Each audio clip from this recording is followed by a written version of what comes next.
What's up, everybody? What's up? How you guys all doing? Welcome back, folks. Been a long time. Yeah, guys. I had to take a little bit of break to handle some campaign duties. We're out in the communities to get into every neighborhood center on the island of Kauai, and so we took some time for that. Apologize. I know I get withdrawals too when we don't have a show. So appreciate you guys tuning in tonight. Got a great show tonight. We got representatives from the prosecuting attorney's office, public defender's office, Kauai Police Department, as well as a private estate attorney. And that's what we're going to talk about tonight, guys. We're going to talk about an event that's coming up here on Kauai, the Day of the Living Will. And we'll talk about that tonight. But we got a great slate of guests that's going to talk a little bit about what they do and what's coming up and how we can help our kupuna take care of themselves. I know it's no secret that kupuna are targeted by scammers and con artists, and I cannot tell you how many calls we get. A good friend and his wife got swindled out of six figures with a scam recently. Still working on that right now. Numerous complaints of scams involving our kupuna. We're also going to talk about estate planning as well and the importance of having a will and having all your documents in place, powers of attorney, all of that stuff. It's going to be a great night, great show, great guests. So again, I appreciate you guys coming on. They're popping in the green room. They're stretching their necks. I can see them, and they're getting all ready. Kim Torigoy from the Public Defender's Office kind of put this thing together. And again, we'll talk about that as we go along. I'll bring them in, though. We can start having some talks. Let me bring in Kim there, and I'll bring in Todd there. What's up, guys? Hi, Mel. Hi, Mel. All right, good. We can see you and we can hear you. That's always you're not gonna believe this. So I it's a ritual for me. I get turn my computer on and I get everything set up at about 6:20, 6:30, and my computer decided to do an update. Yeah. I almost had a stroke because some of them are quick and some of them. So I looked at it. It was at 7%, 11%. I went out. I told Patsy, I think I'm in trouble. And then it downloads the update and then it has to install it. So I'm freaking out. I'm thinking I'm gonna have to put out a message to tell everybody that the show will be delayed and get an email out. And you're not gonna believe this. Right before I went live, the computer popped up that it was ready. Man, I don't like that kind of anxiety. But perfect timing. Yeah. Yeah, perfect timing. Typically our show starts at 7, and we come on to do the tech checks and all of that, and so we'll just. Oh, there, somebody else just popped up. Right, Cynthia, Hannah White. Hi. I don't know why my camera's not working. Yeah, it's called shyness. It's we've had a couple of guests that just refuse to turn on the camera. But, No, I want to turn it on, and it always works when I'm on Zoom. I don't know why it says that it's enabled, but there's nothing over it. Okay. I don't know what to do. Well, we can hear you well. That's always another concern, with Okay, Wi-Fi that's and good. internet. Yeah, the microphone is actually part of the camera, so I have no idea why I'm not getting any video. That is interesting. Oh, I bet I know why. I bet it's channeling it to Zoom. I'll turn off Zoom. Oh, yeah, that could be it.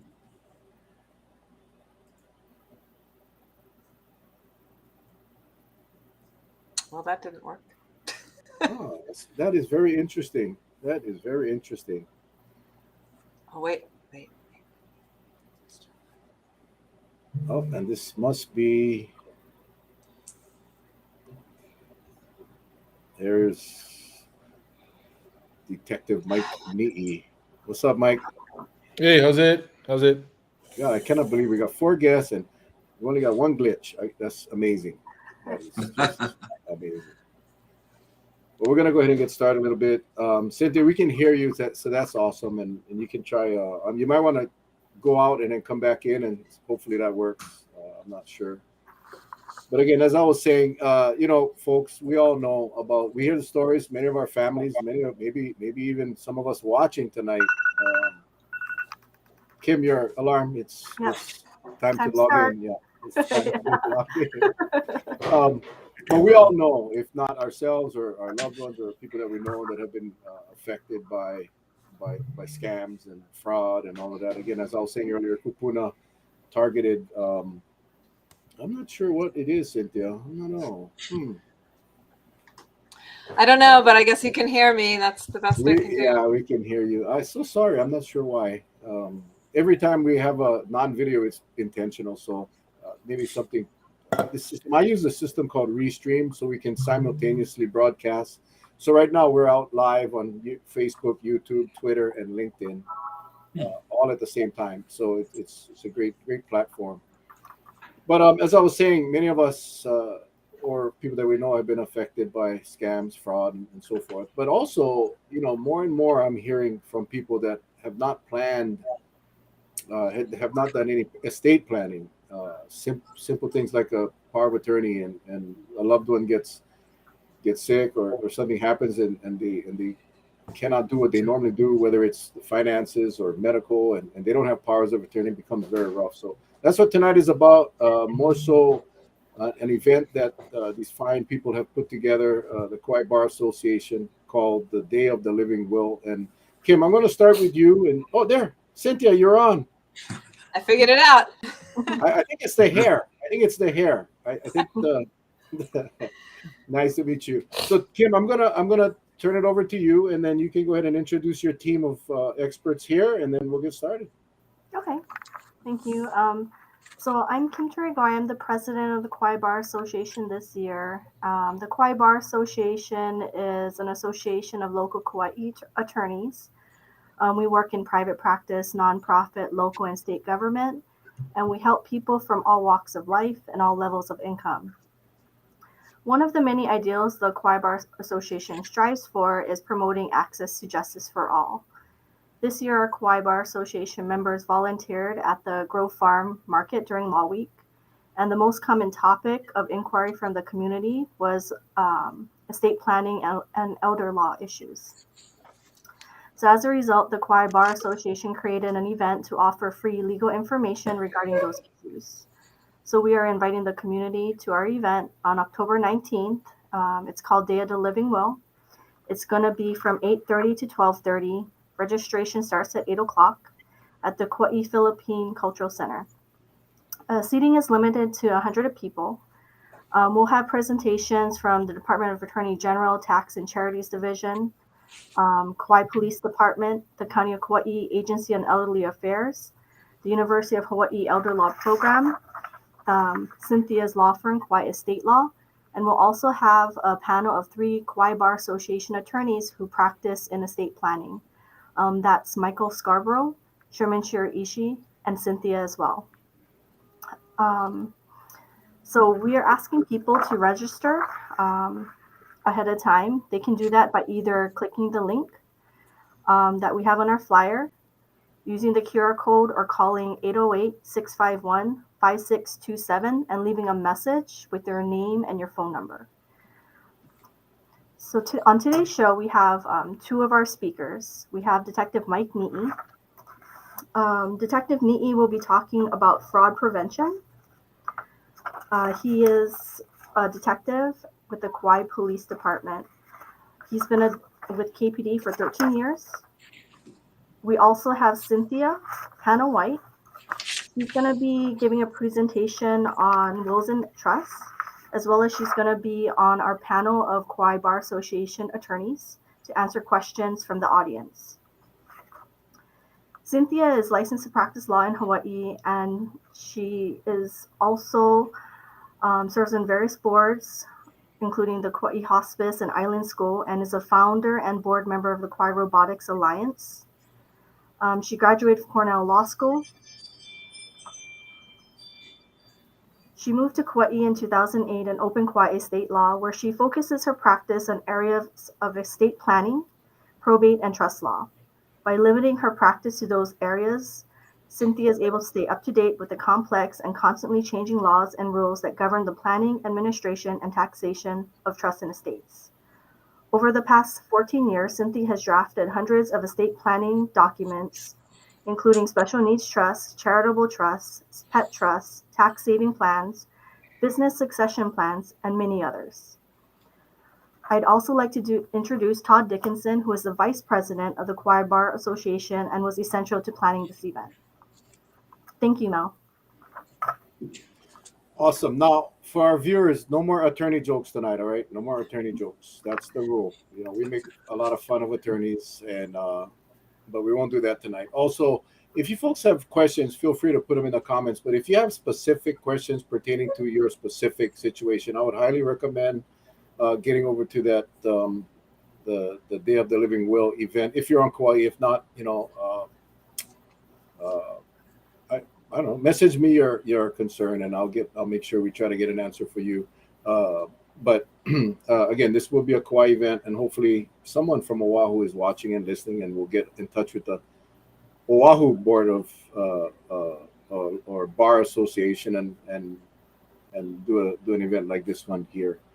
So I am excited. If you guys go to my page, if you want to register for this event, again, I only had enough room to put up the phone number on this slide, but on my page you can find the flyer. There's a QR code. You guys know what to do with it. Just put your camera on it. It'll take you to a link to register. There's also the website address as well. So make sure if you're on Kauai or if you want to fly to Kauai, that's also good. 808-651-5627 is the number. We'll put this up a few more times tonight. So, all right. So Kim, what can we expect? Well, maybe we'll talk a little bit about about the issues that are facing our kupuna right now here in the state. We talked about the fraud, and I know Mikey's here, but where would you want to start? You want to discuss the estate part or the fraud part? We can discuss the fraud part. Okay, Mikey. Nope. Again, you know, our shows are never scripted. It's never censored. It's always live. So we don't have the opportunity. We don't have a 7-second delay to cut off cussing and all of that. But Detective Ni'i is with the Kauai Police Department, a very good friend of mine, very active in the community with our youth and so many other things. So welcome, Mikey. Maybe you want to share a little bit about what you're seeing now here on Kauai and really throughout the state as it involves our kupuna. Right on. Hey, thank you for having me on the show. Yeah, so the focus is on fraud scams.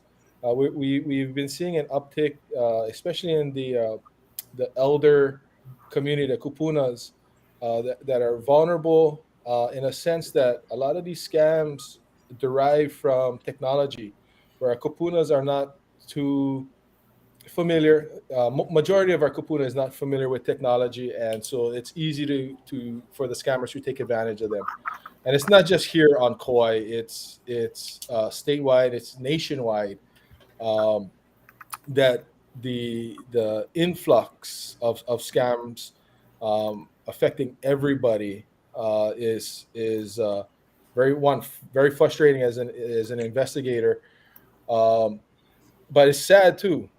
You know, these kupuna work all their lives, working hard, earning a living, building their nest egg, their retirement, and for a scammer to come in and take thousands, somewhere up to hundreds of thousands of dollars from these hardworking people. And for me, it's very frustrating because you know, technology out there, you know, the scammers can hide their location, they can hide their identities using different types of computer system networks. You know, and it comes to a point where we don't, you know, my jurisdiction, Kauai KPD's jurisdiction, is just on Kauai, and anything outside of that we don't have. So we partner with the FBI and other federal agencies to try to put together the pieces to get these scam networks and bring them to justice.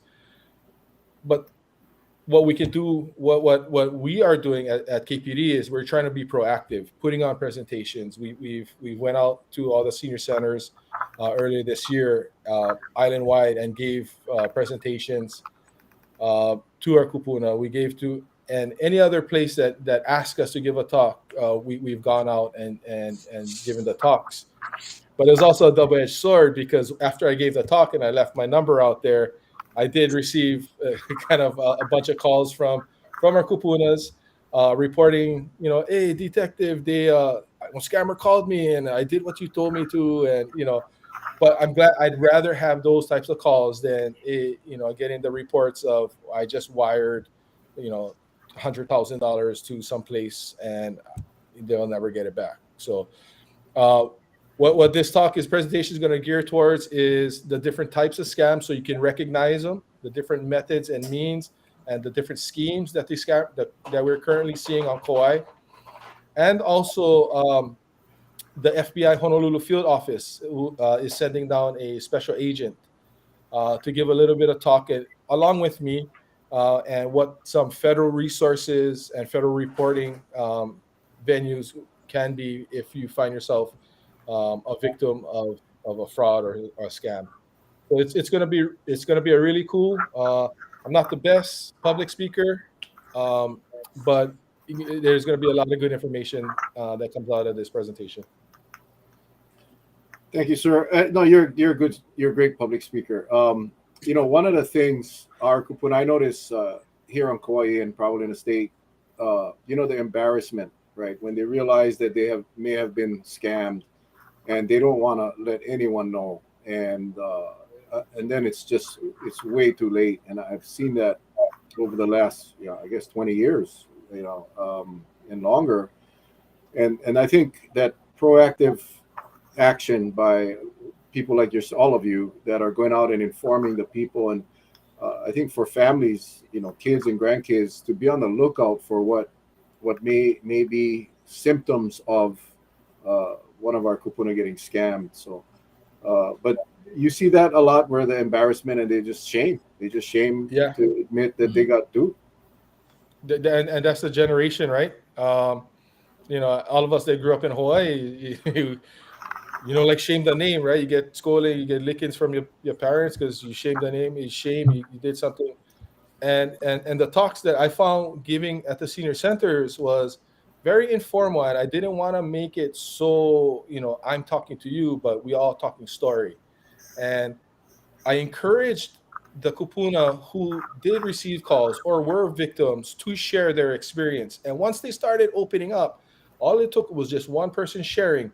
And then, about 50% of the people said, I got that call, I got scammed. I bought gift certificates. So I encourage, I understand the shame part, and that's why I try to bring it out and say, it's okay.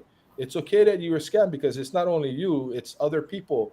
And by you sharing, you helping your friends over here to recognize and to avoid falling victims. Yeah, absolutely. Well, thank you. Thank you for your work. I'm not sure, Todd, if you have anything to add as far as the prosecution and how difficult it could be to get prosecution on some of these cases. I think Mikey already talked about the jurisdictional issues. A lot of these guys hide in the dark web. They're using crypto, and it's difficult. So Todd, I don't know if you have anything to add to the difficulties in prosecution. Well, I guess one of the harder things too is, just as Mike already mentioned, it's sort of like a vulnerable, age that the people are at. I don't know if it's just generational, but it's also, people that are older sometimes might have, dementia or memory issues. So, sometimes if you try to prosecute the matter, there's obviously the people won't remember. It's like, well, I don't recall these things. So, I mean, if they don't recall the event, that's hard to prove it in a court. As I guess Mike also mentioned, sometimes they don't want it to be, put out in the public. So, I mean, even though it's at a courtroom setting, they don't want it to be put out there. It's open to the public. They sort of feel embarrassed by the situation that they're put in. So it is hard to prove these cases, but, hopefully they'll be far and in between. I guess also, as Mike mentioned, there are the jurisdictional issues as well. Most of the people are sometimes in a different country, and it's in the dark web. They usually, if there are multiple scams, they're usually professional at it. So I mean, they would have be able to hide their identity on the web. So those are just some of the things that I noticed. Yeah, it's just a difficult thing. I know there was a question about have they considered live streaming part or all of the event. I know Kim shared with me that it is going to be videotaped. I will work to try to get a copy of that and have that put up on our YouTube channel as well at a later time, though. We really want to get the people there at the event. Just tell grandma you're taking them to go get ice cream and pull into the Philippine Cultural Center and say, surprise. Where next, Kim? Where next? Yes, Mel. We are working with Miss Leah Iohi from the Kauai High School Media Club, and the kids are going to be actually filming this event and helping us make it ready for YouTube. So we're trying to disseminate the information to as much people as possible. But we can talk a little bit about estate planning. Cynthia is going to be talking about wills and trusts at the event. All right, Kim. Sure. Cynthia, let me just start by saying no one believes they need a will. No one thinks they're ever going to die. And but the will is so much more. And maybe you can just give us a broad overview of what you do, first of all, and your what your company does for so many of our people, and share with us the importance of some of these estate planning documents. Oh, sure. Well, a lot of people think that, estate planning is just for the wealthy, or it's too much trouble, or as you say, nobody thinks they're going to die, when in fact, it's probably the one thing that is pretty certain for most of us. But a lot of people come in, and there's a lot of people don't understand a lot of things. I mean, you go to high school, you go to college, you don't learn about wills and trusts and planning for your incapacity. I mean, it's just not something that's talked about, and everyone's kind of a little bit embarrassed. It seems like that they don't understand it, but it's natural. Nobody talks about it until your parents pass away or someone in your family, and suddenly you have to deal with it. And I do see a lot of people who have had to deal with a situation in their family, and things haven't been set up quite right, or sometimes they've been set up really well. And then the people are like, wow, I had such a great experience when my aunt passed away. I just want to make sure my kids have it that easy. So it's something that everybody has to deal with eventually. And even if you don't ever make a will, the state has a will for you, and something is going to happen. So it can't be avoided. So it's always a great idea to find out what that will is, what's going to happen if you don't do anything. That's where we always start with estate planning. What happens if I do nothing? Every once in a while, I tell someone, this is what happens when you do nothing. And they're like, great, I'm going to do nothing. Works for me. But most of the time, there's at least some part of that sort of default plan that the people don't like. They don't like the fact that there's going to be a court proceeding, or they don't like the fact that, one of their kids is going to end up being in charge, and they'd rather have someone else be in charge. You can make it however you want to make it. And that's kind of where we start, is where do you want to go? Where do you want to end up? What are your priorities? Do you want to make it easy for your kids? Do you want to make it fair and equal for everyone? Do you want to lay everything out so that nobody has to make any hard decisions? You've already done it for them. We can do all of those things. A lot of things that people don't think about are, even if they are planning for what happens after they die, they're not thinking about what if they become incapacitated before they die. Oh, I never thought of that. People say that a lot. Or they have it all planned out. They want to leave all their assets to somebody. And I say, well, what if that person dies before you? Then what? Oh, didn't think of that. So we try to make it easy for people. We try to just make it a conversation, talk story, and go through what they want to happen and figure out a way to make it happen. Talk about all the what ifs. And I think most people who do the planning process really like it. They're really happy that they did it. When it's over, they feel a great sense of relief oh, everything's in place now, I don't have to worry about that. And a lot of things that they didn't know, that they didn't really understand, how does it actually work, they've got their answers, and the answers aren't too bad. So we're going to talk in this presentation. I'm going to kind of talk about some of the things that we can do, some of the new tools that we have for planning, and what the process is like, and some of the things that people might want to consider when they're doing planning. I'm also going to answer questions that a lot of people have. I would say more than half. What's the difference between a will and a trust? What is a trust? Everybody's talking about trusts. Do I need a trust? Maybe you do, maybe you don't. Maybe you want one. Maybe there's things you can do for your kids to help them out after you're gone that you didn't even realize. So those are some of the kinds of things I'm going to talk about. I would like to go back though to something that Mike said about the fraud and stuff, and I'd like to point out that anybody can fall victim to some kind of a scam. Everybody has weak moments. I got up early one morning and I went to my computer and I started reading my email, and there was a thing about how I could get these stamps for like really cheap. I was like, wow, I use a lot of stamps. This is a great deal. I wasn't even awake. I hadn't even had my coffee. And I'm signing up to buy these stamps. About 10 minutes later, I kind of went, what did I do? I think I've just been scammed. Fortunately, it wasn't a huge amount of money and I was able to undo it.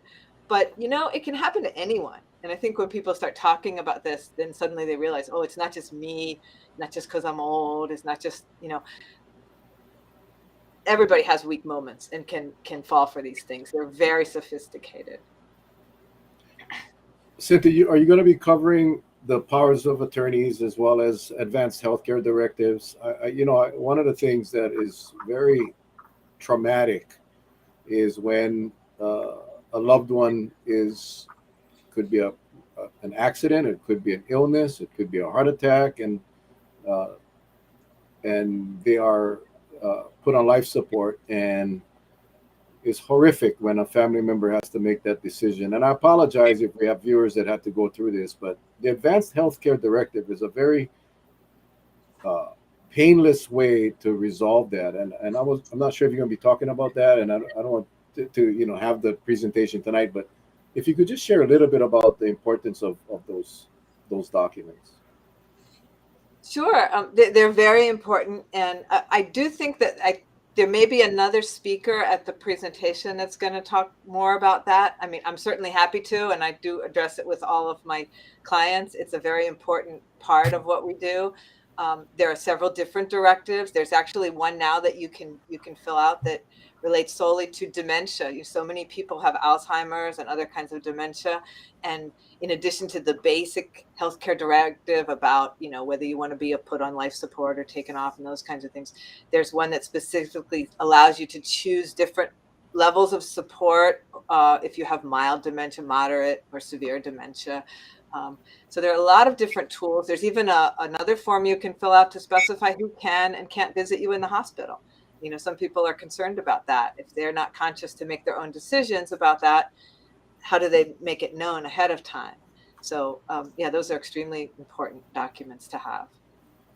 Awesome. Thank you. Yeah, I always look at the will as your last love letter you will ever write to your family. It is, and it's so vital, and everyone should have it. So I'm looking forward to this event. Kim, I want to ask you what triggered you, or how did this event become real? What made you decide that this is something that we should probably have this type of informational events much more often? But what for this specific event, what caused you to do it? Right. So every year the attorneys volunteer during Law Week.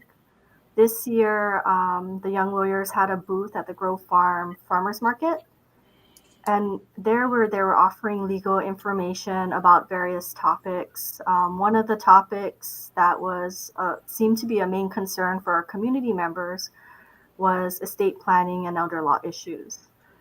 So based on that, the Kauai Bar Association decided maybe we can host an event to give more legal information to our community who seem to be interested in the topic.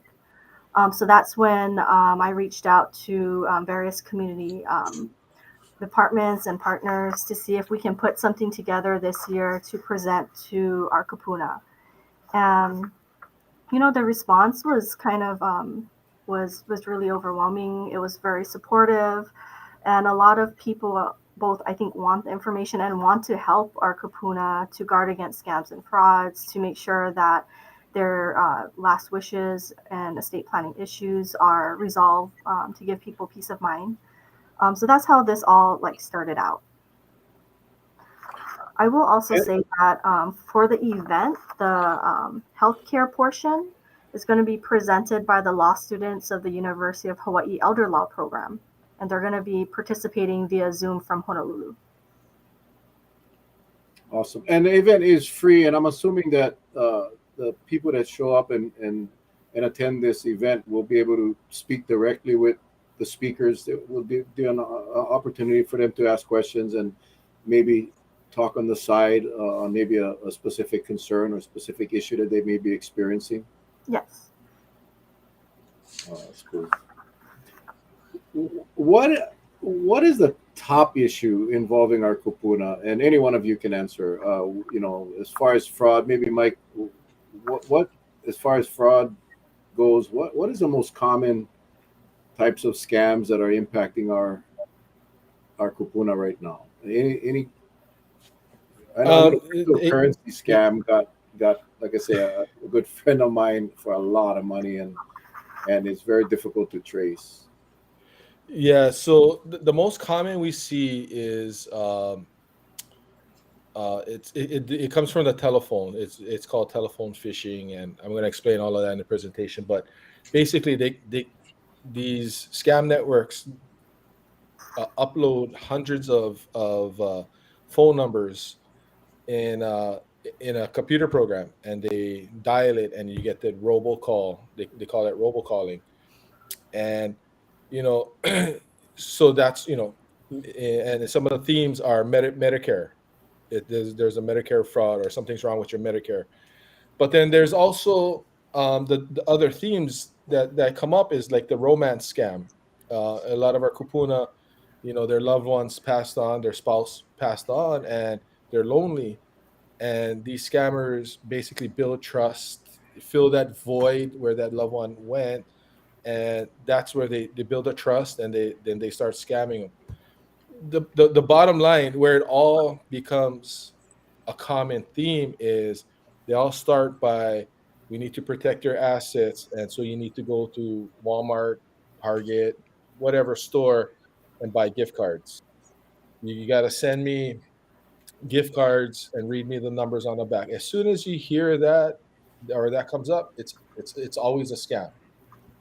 There's a theme of law enforcement. These scammers represent themselves as law enforcement, and our kupuna or even just our general public are good citizens that obey the law. And when somebody poses as a law enforcement officer and telling them that, hey, your social security number or your vital information was linked to criminal activity, and if you don't send me this, then a bench warrant will come out for your arrest, or some federal agencies will come out and arrest you, and so they comply.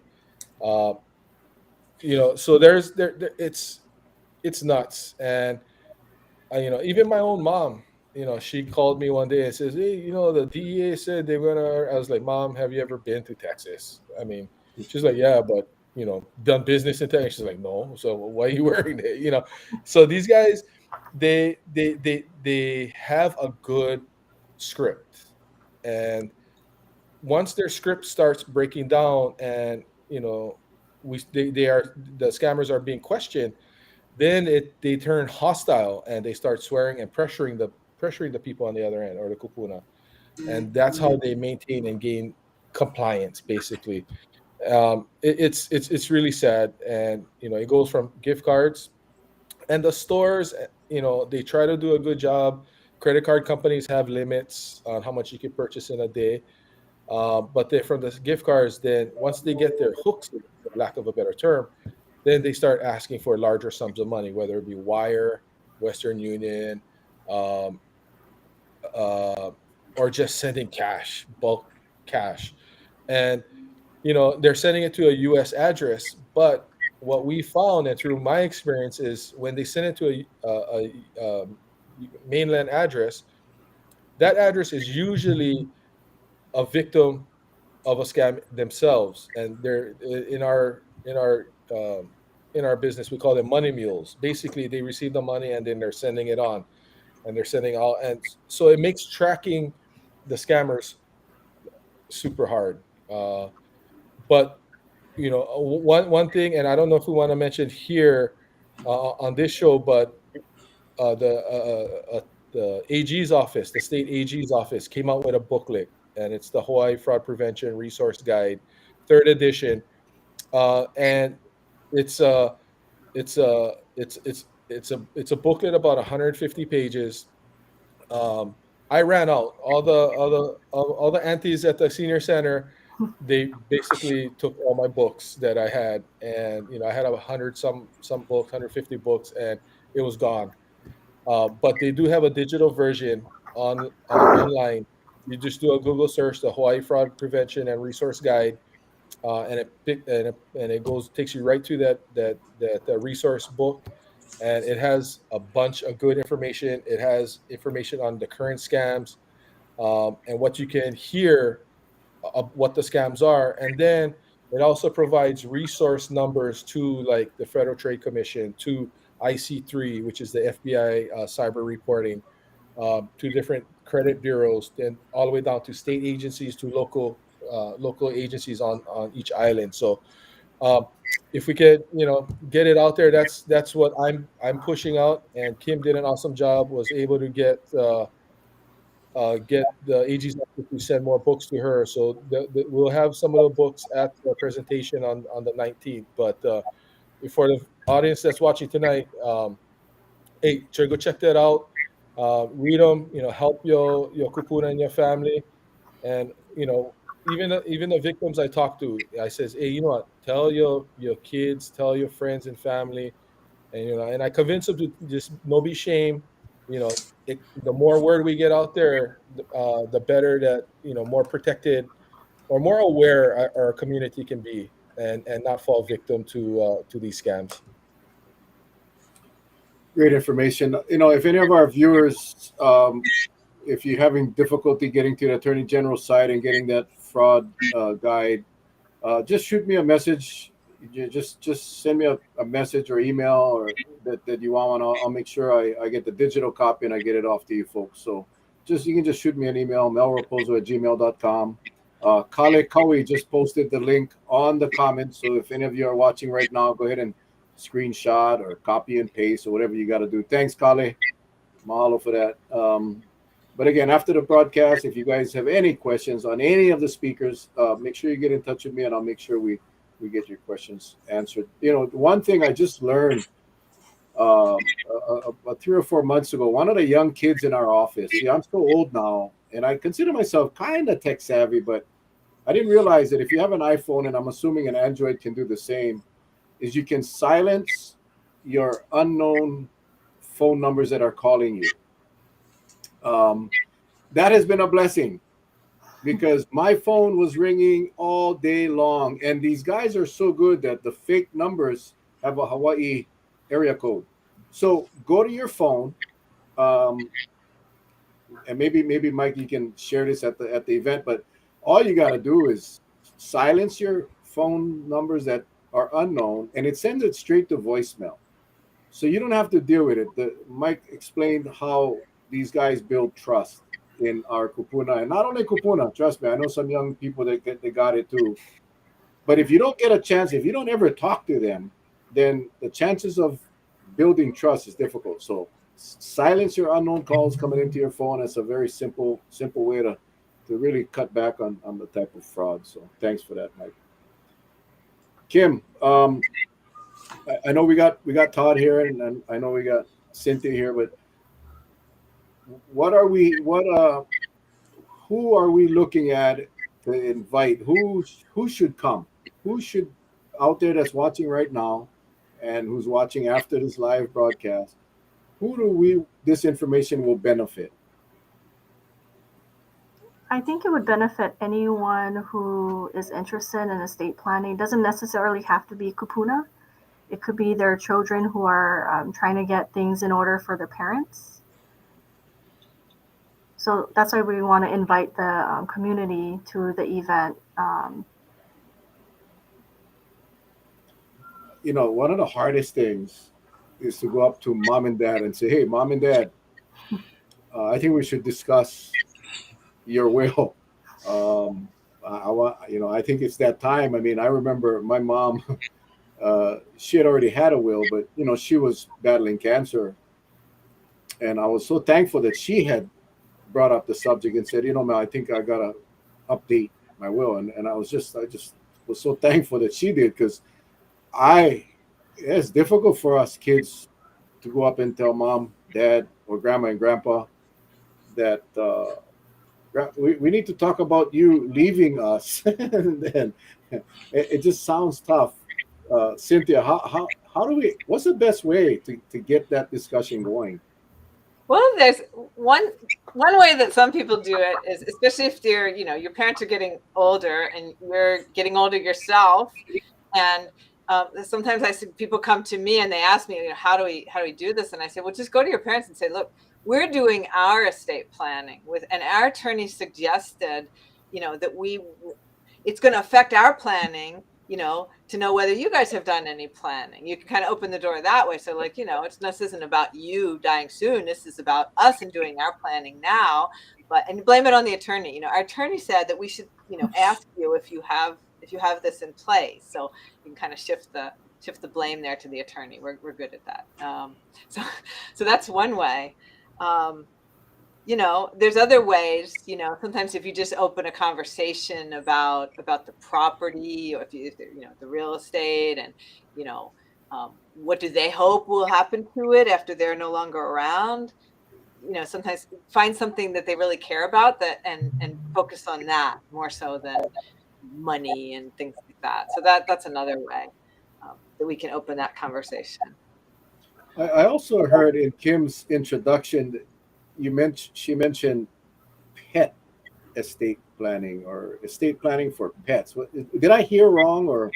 No, there are people. I've created estate plans for people who basically are leaving their entire estate to whoever's willing to take care of their pets, or who want to make substantial arrangements for their pets. Some people have pets that live a very long time, parrots and pet pigs and even horses live quite a long time.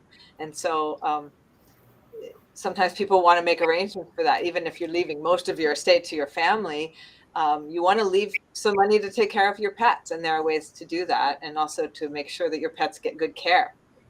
And you can do everything from the simplest thing of just, leaving a little bit of money to whoever takes your pets, versus setting up an entire trust. Like, I guess there was a lady, didn't Leona Helmsley, I think way back many years ago, she tried to leave her entire estate to her little doggies or something. But there are definitely people who want to do that, and we can make it happen legally for them. Wow, that's kind of bizarre. but I mean, I can understand. Because you hear about stories, you read it where the kids are all upset because they're the multi-million-dollar estate of their parents went to an animal, or an animal's caregiver. It's like, wow. I mean, I'd feel kind of bad if my parents did that, but I guess that's a message to us young kids. You better take care of your parents' pets, and maybe you'll get that. Yeah.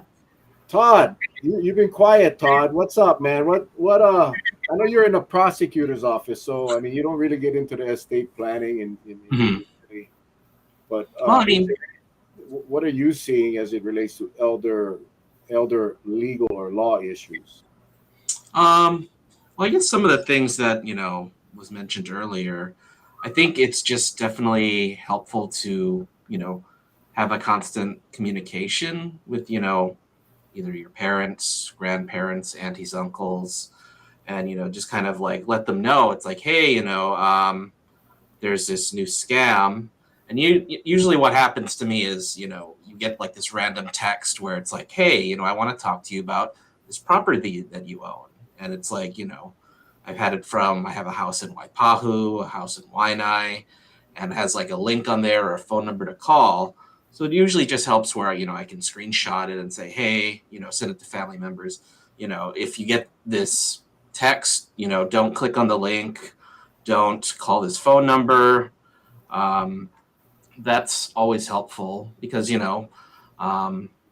it just kind of looks real. People assume that, oh, I just can't remember whose number this is. But obviously, if they have my number, that it's somebody I know. Kind of similarly, like on the internet, when you're looking through emails, as Cynthia mentioned, some those emails, look like they're from legitimate companies. Like, oh, there's a problem with your card at Costco. Click here. There's a problem with your bank account where you need to re-enter your number. So it's always helpful because, not everyone is as tech savvy as, the younger generation. One of the things too that I guess was touched upon was, how hard it is to have those kind of conversations with people, regarding their will or even, their living trust. I guess that conversation came up more, during the COVID pandemic when people said, hey, maybe I should have like a living trust. What if happens if like, I get it and I'm put on a ventilator or I'm not responsive, and, some people it's like, I don't want to hear about that. Don't talk about that. It's not going to happen to you. But, it's definitely something where you need to have a plan in place. I know from my own experience, when my grandmother passed away that, she had like everything set, will, trust, funeral plans. So it was just a lot easier for the family to, mourn versus, worrying about planning and things like that. So, yeah. I know one of the, and I'll call it an excuse. One of the excuses that people give that they don't need a will is because I don't own anything. I don't have money. But estate planning, Cynthia, is much more than that. It's much more than just who do you leave your money to. Doesn't it include a much broader range of things? Oh, sure. It starts with, who's going to take care of you, who's going to make decisions for you if you're not able to, who's going to decide, whether you go to a care home or have people come to your house, if you have minor kids or if you have kids, there are kids with disabilities, who's going to take care of them if something happens to you? And then it goes all the way through. A lot of people come to me with questions about, well, I'm getting up there. I'm thinking about maybe I'll just give my house to my kids. Maybe let's just give it to the kids now, so they don't have to be worried about what if I pass on. And there's some very big potential tax consequences to doing that. So there's lifetime planning as well, like what kinds of decisions to make now about your property. People have some misconceptions about whether they'll be able to qualify for Medicaid, to pay for a nursing home care or assisted living or something like that. And so there's just a ton of information out there. And sometimes people make decisions without getting the information that they need. And it kind of comes back to bite them. So, there are all these decisions about who's going to handle things for you and whether there's going to be a big court proceeding if you are incapacitated. Even if you have no major assets, if you don't have someone in place to take care of you and make decisions for you, it can be difficult, time consuming, frustrating, and expensive, although, and most people do have something. I would say a lot of people do come into my office. Oh, we really don't have very much. Our estate's very simple. And then I start asking questions and they're on their way out the door and they say, oh, but I have this business or I have these shares of stock or everybody has some little thing, even if it's just some quarters in a jar, they've got something and you want to make the right arrangements for it. And Cynthia, for those that don't have a will, don't have anything done, and unfortunately pass away, probate can be a very expensive alternative, right? I mean, that could be very difficult proceedings to go through for the family, right? It depends on the situation. Sometimes probate can be fairly simple, but in other cases, it can dig up huge cans of worms. You may have to notify family members that you've been estranged from. They may have to be located if you don't even know where they are, and then suddenly they get a notice and a copy of your will. It can be very awkward. Um, and if you have property in other states, even if you just have a timeshare in Las Vegas or something, it can get extremely expensive having to go through probates in different states, dealing with multiple attorneys. Yeah. Mikey, real quick, if someone out there watching um, thinks they may have been scammed or uh, know of someone that they think may be scammed, what should they do? Just call police, or what do you recommend? Yeah. So if you think, if you think you've been scammed or victim of a scam, you can always call our dispatch center, our communication center, the non-emergency number, 241-1711. Um, and in all my presentations, I always say, if you don't know, if you feel like something's not right, call and report it, and and and let our officers, let us help you decipher that. And that's part of my influx call, because I give my number, out to, several times, and I do get calls, and I want them to get calls, because I rather you call me, and we could end it right there and just say, hey, block this number, don't, you're being scammed. Then you be 2,000, 5,000, $10,000 in the hole. um, so yes, if you think you've been are being scammed, call our dispatch at 241-1711, our non-emergency number, and an officer will come out. Also, we do have the, online reporting is an option as well. So yes, we are here to help the community, no matter Kupuna or anybody else. We're out here to help everyone. Awesome. And again, folks, I know you don't want to be posting your personal situations in the comments, so you can go ahead and direct message me right here at Facebook, or you can email me at melraposo@gmail.com. We'll make sure we get your concern or your issue to the right people, because it's important, and it's important that we let people know that it's okay to uh, share that story, and let us know that you may have been scammed, and you got to get over the shame, because it doesn't end, and it's important to let your family know that you may be a victim. So Kim, I'm gonna give you all an opportunity to say a few words to close, but Kim, we'll just chat a little bit again. I'll post up the slide about the event that's happening, if you want to share a little bit one more time about this wonderful event happening here on Kauai. Okay. Well, our event is going to occur on October 19th, from 8:30 to 12:30 at the Kauai Philippine Cultural Center. We're going to have various speakers from the Attorney General's Office Tax and Charities Division. The Tax and Charities Division is responsible for regulating charitable organizations asking for donations in Hawaii.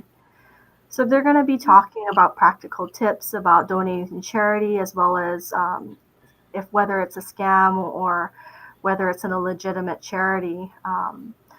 The Kauai Police Department, as well as their partners at the FBI, are going to talk about fraud prevention. Emily Ishida from the County of Kauai Elderly Affairs Division is going to be talking about the community resources available to our kupuna through the county. The University of Hawaii Elder Law programs, law students are going to be talking about healthcare decision making. So they're going to talk about things like the advanced healthcare directives, do not resuscitate codes, orders for life-sustaining treatment, as well as Hawaii's Our Care, Our Choice Act, which is medical aid in dying. We're also going to have Cynthia talk about wills and trusts, as well as we're going to have a panel of 3 attorneys, including Cynthia, Michael Scarborough, and Sherman Shiraishi, who all practice in estate planning, answer the questions from the audience. So it should be a pretty interesting program. Whoever comes will get the fraud prevention booklets that Mike was talking about. They're also going to get a book published by the elder law program that's called Deciding What Matters and What to Do, which kind of summarizes a lot of these issues regarding estate planning and elder law issues. So All right. This is the flyer, and it's a little small, but all you got to do is take a shot at it, QR code, and you can register. There's also a link and a phone number, but make sure there's only room for 100. I don't know how many seats are left, but please try to get over there. It's free, and you get some goodies as well. The booklets that we were talking about, very, very important information for all of you. So, all right. We are winding down. I'm going to start with the order that you're on my screen, Todd. Whatever your closing comments for our viewers, anything that you would like to share about anything, really. Well, I guess just in regards to the event, I know that me and Kim went to the location earlier, and just, for people that have, trouble with directions. So it's like at the intersection where you would go into Gaylord's. If you're heading to Costco, it's right after the YMCA. And it looks, if you go past Chiefest Middle School, you've gone too far. It's sort of like a road where you turn right, right after you go past the YMCA. You have to go past kind of like this chain link fence area. And then there's parking over there. You can park underneath the solar panels for the event. So it's just helpful because, when you go on Google Maps, it kind of doesn't even show that the YMCA is built. And yeah, so just in case people need directions. Thank you for that. Detective Nee. This is a great place to practice your public speaking skills. You know what? If you guys can't, we'd love to you guys if you could make it. If you can't make it, check out that resource guide. It has a lot of information. I base my talk off of that because people can read it, and it flows. It's a good read, and just sometimes you gotta be niele with your mom and dad, auntie and uncles, grandma, grandpa. You gotta be niele in their business. Because they work all their life to build a good retirement, build on life for themselves and their family. And you don't want some dude halfway across the world, to take all their money, all their hard-earned money. So sometimes gotta be in the LA, help your kupuna out. But we've been seeing also not just the kupuna, but everyday people are falling victims as well. So if you cannot make it, you guys busy that day, check out the resource guide. It's a lot of information, and if you think you've been scammed, hey, call us. We'll come out and we'll help you guys. But other than that, thanks for having us on. Thank you, sir. Thank you, Cynthia. Well, I guess I'd just like to close by saying estate planning isn't about any one thing. Estate planning is about whatever is important to you. You define it. So if you say, well, I don't need estate planning, you're kind of saying nothing's important to me. I think everybody has something that's important to them. And also, it sounds like from what I've heard from these other speakers and the other folks who aren't even here tonight, there's going to be something here at this presentation for everyone. Almost any age, any situation in life. So come on out and find out what's there for you. All right. Again, folks, I know former council chair Gladys Baisa is on from Maui, and she's hoping the Maui bar does it. We'll make sure we'll get the video of this event, and we'll share it to all of you and make it as accessible as possible. Kim. Well, thank you so much, Mel, for letting us speak on your show. Like Cynthia said, this event is for everyone. When I was in law school, I was in the elder law clinic with Professor Peach, and he had a saying: "You prepare for the worst, but expect the best." Right. So that's what we're trying to embed today. All right, folks. I'm gonna put this up one more time. This is the flyer. Go ahead and take a screenshot. I'll do whatever you got to do. The QR code is the easiest way. Hit that, register. Only the first 100 people will be able to attend. The one thing too about this Philippine Cultural Center, it is air conditioned, so it's gonna be nice and cool in there. You ain't gonna be sweating, but you're gonna have an opportunity to chat with everybody. Everybody that all of the resource people from the attorney generals, much more than we have here tonight on the show. Really, really important topic, and we'll make sure as many people can get the info as possible. Kim, Todd, Mike, and Cynthia, thank you folks for joining us tonight.